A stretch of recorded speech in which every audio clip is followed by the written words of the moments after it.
Good evening, folks. My name's Kevin, and my presentation will be on the UK's policy to renew investment in nuclear power and building a new nuclear power plant in Somerset. I thought instead of analysing sort of every wee detail of the social and economic and environmental impacts of a policy, I thought I'd give a more general description of the policy that the UK has taken and whether you think nuclear is a good idea. I think that if we're all going to be leaders in sustainable development, that we sort of have to ask ourselves these types of questions, whether we think nuclear is the route we should be taking or not.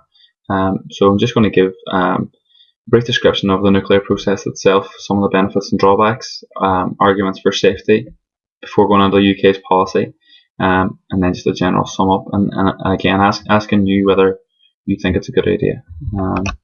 So the process itself it's quite simple. Basically, it's pretty much a fancy way to heat water.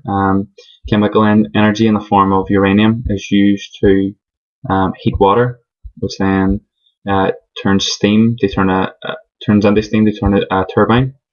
So into kinetic energy, which powers a generator to collect electrical energy, which then we can be pumped into the national grid for us all to use in our homes.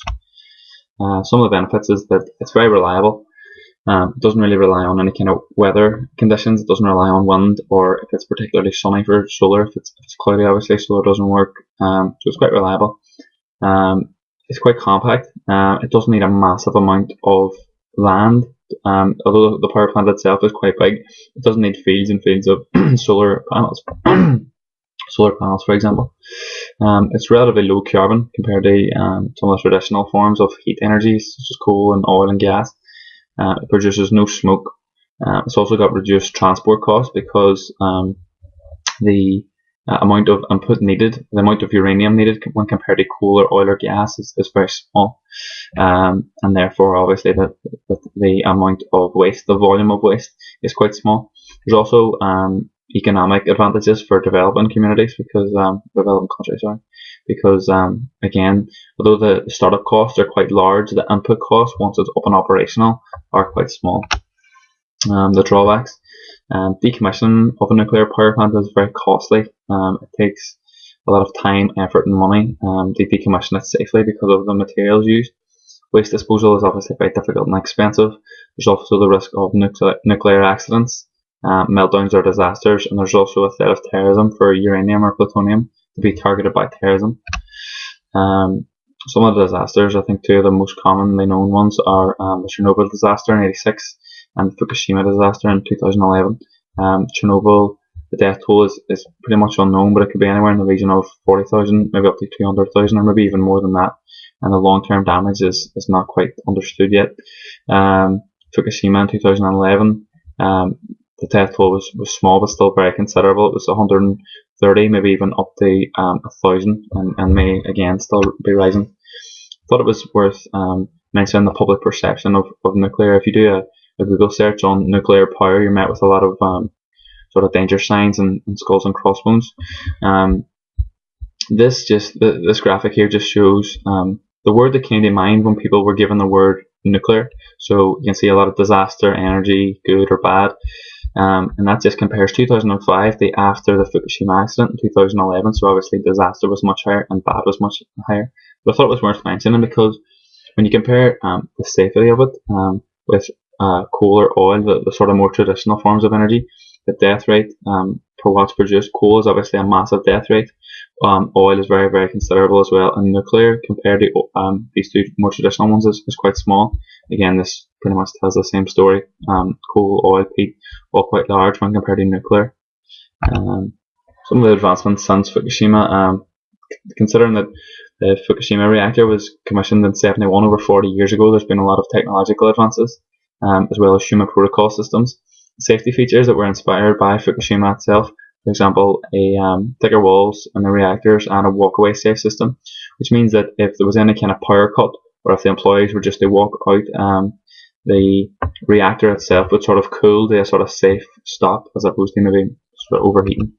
It's worth mentioning the waste as well. The fuel itself is uranium or plutonium, but it's cased in a wee zirconium alloy cladding, which is just like a wee small metal case.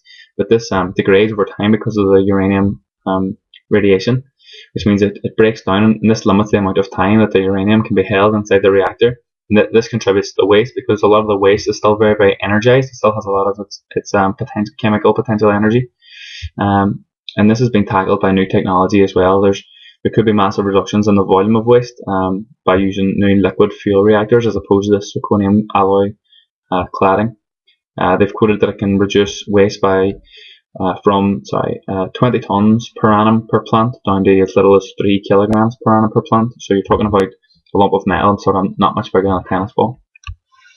Global trends. Fukushima in 2011 divided a lot of countries' opinions. Italy and Germany pulled all investment from nuclear power, and Germany said they want to decommission all of their plants by 2022. Meanwhile, China, Russia, Korea, and Brazil as well have all reinstated their interest in nuclear and have hiked investment. So currently there's 62 reactors under construction, with 158 more ordered or planned, and another 324 proposed. So I thought I'd give you just a wee breakdown of the comparison and efficiency between the different energy sources. They produce the electric needed for for one light bulb for 1 year. Coal will take 714 pounds. Natural gas will smaller but still very, very large, 142 pounds. One turbine will be at 25% capacity, which is around average, 2 hours and 20 minutes. Solar, 100 meters squared, will take 8 days, whereas nuclear is much smaller, 0.035.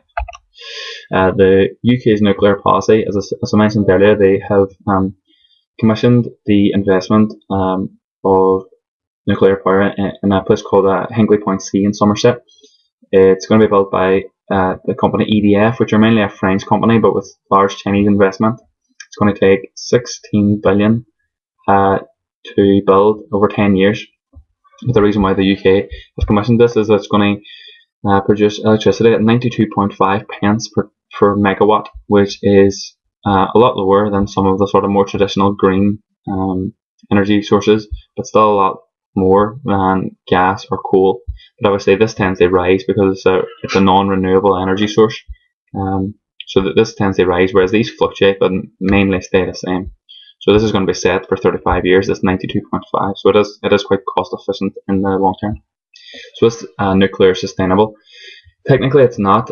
We're using uranium, obviously, which is it's a non-renewable source. It was around pretty much since the Earth was around, but we are using a small amount of it, obviously, compared to the amount that we have. There's also breeder reactors which use plentiful uranium 238 as opposed to the more scarce uranium 253. So for all intents and purposes, it's effectively limitless. It will take billions of years at current rates to use up all of it. There's a bit of a summary. I think with all forms of energy, there's a bit of a trade-off. The more green ones tend to be quite expensive and inefficient, but they're obviously clean and very renewable.